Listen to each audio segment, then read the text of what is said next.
Welcome to the Terrible Take, a mini podcast telling Steelers Nation what's on our mind. I'm Josh Carney. 3 days into training camp, and the hot takes are already flying. The Pittsburgh Steelers haven't even put pads on yet, and somehow some media members and fans are already taking stances on players vying for the 53-man roster, many of them young players. 3 days! That's all it took for fans to turn on Kenny Pickett and Mitch Trubisky, to anoint wide receiver George Pickens a future Hall of Famer, or to call DeMarvin Leal the next great Steelers defender in a long line of them. It also only took 3 days for fans and media members to again discredit Mason Rudolph in his bid for the starting quarterback job, or to turn on star receiver Deontay Johnson, suggesting the Steelers would be better off trading the fourth-year receiver right now for draft picks, rather than actually having him on the field in 2022.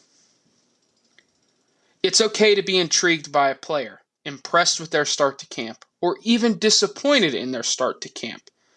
But one thing nobody should be doing is coming to full conclusions or taking hard stances one way or another 3 days into camp, when all the players are doing is wearing helmets with guardian caps, working through drills in an extended version of OTAs and minicamp. Let's wait until week 2 of camp, or even after the first preseason game, to really, truly take a hard line on something. It's perfectly fine to be patient and let things play out overall. Growth and development for players in the NFL isn't linear. There will be highs. There will be lows. That's the nature of this business.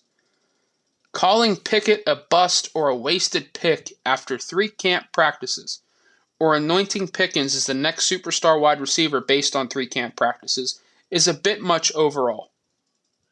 It leans into preconceived notions that people had about those players.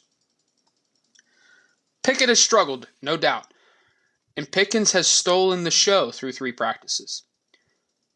But there's a progression and a regression to the mean coming for both players, especially in their first NFL training camps.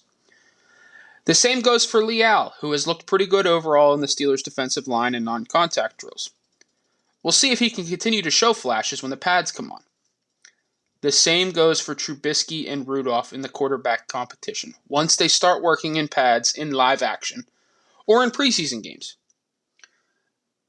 I get it. In today's social media society, it feels like everyone has to rush to have a take on everything, one way or another. That's just the nature of social media. But it's perfectly fine to stay patient, take it all in, and come to a well thought out, informed conclusion, rather than rushing to fire off a spicy take. Speaking of spicy takes, here's one from me. The Steelers still have 20 practices and 3 preseason games remaining.